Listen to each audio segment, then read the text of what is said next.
Hello, and thank you for joining us for our drafting demonstration slide. I hope this will be helpful to you.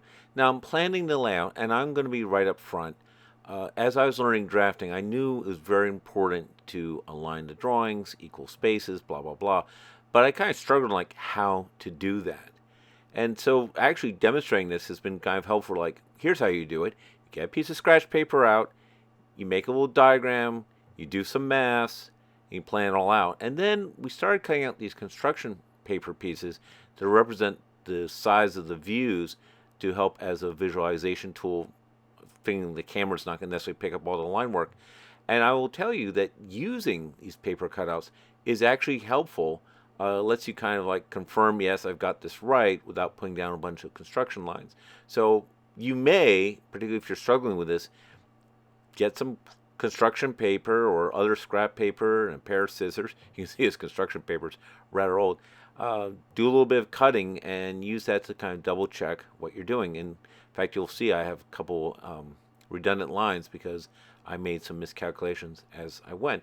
And that brings me to another thing that even before I started teaching, before student teaching, I resolved I would never lie to my students. That if I didn't know something, I'd say I didn't know it. And if I'd made a mistake, I'd own it. So I'm owning some mistakes here, like in the other demonstrations when it comes to evaluation.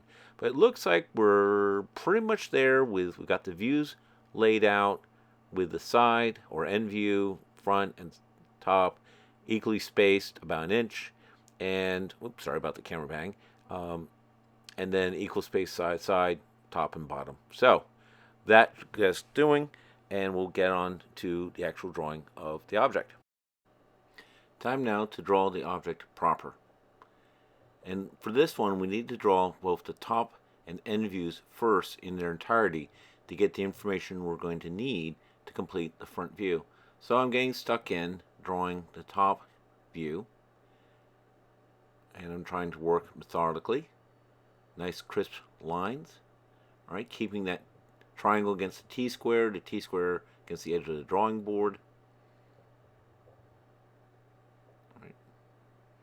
And it is a relatively straightforward shape, if you will. Or something just you do outlines. And now we're going to do the end view or side view. And we'll use a 45 triangle for this angle. And then I'll use the scale or ruler to get this, locate that one other line. Dividers would also be handy, but we don't have them. Okay, and now we're going to draw a series of lines, north and south, east and west, as it were, to create the front view.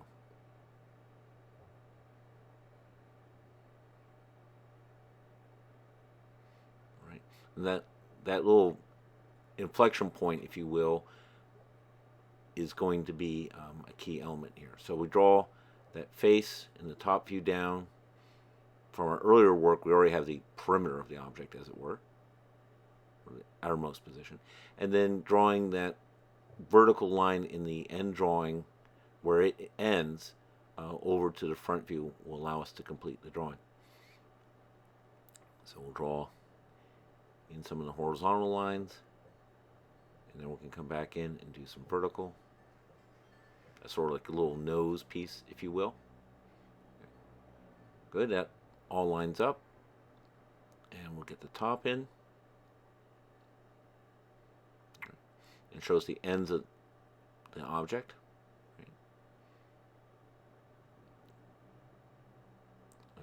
And then we have this irregular angle, if you will. It's not a 30, 60, or 45. It's a connect the dots opportunity. So I'll line up the triangle,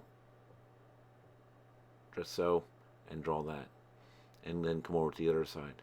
And bringing the triangle to the pencil rather than pencil and triangle is another way of getting it a little bit tighter.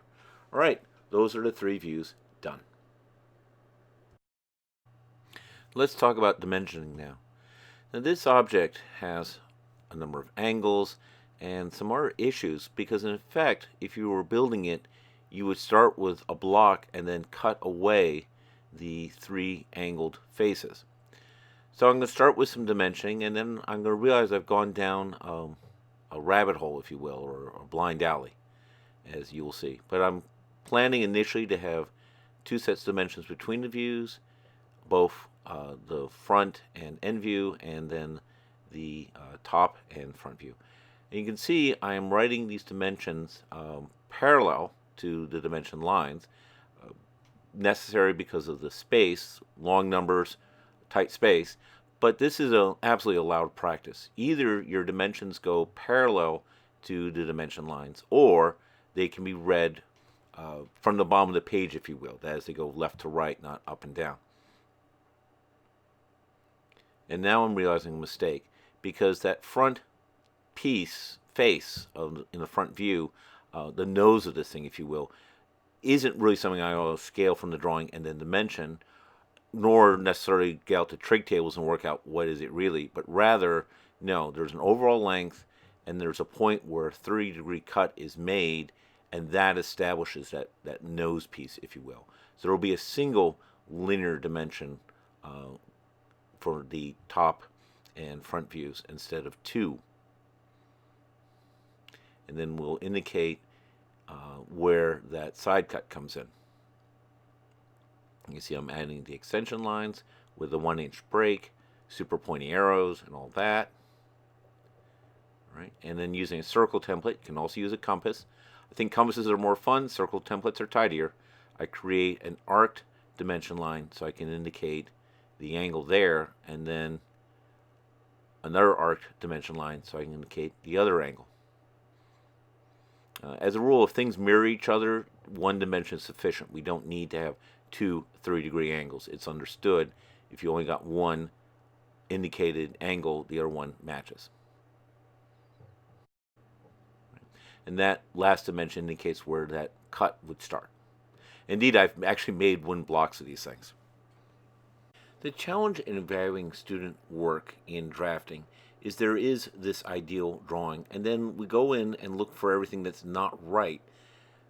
It's almost nitpicking in a way, which means that students aren't getting a lot of positive reinforcement, as it were.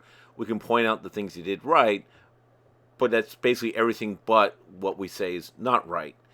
And that's an issue, because certainly we don't want to shatter people's confidences or create a negative culture in the classroom.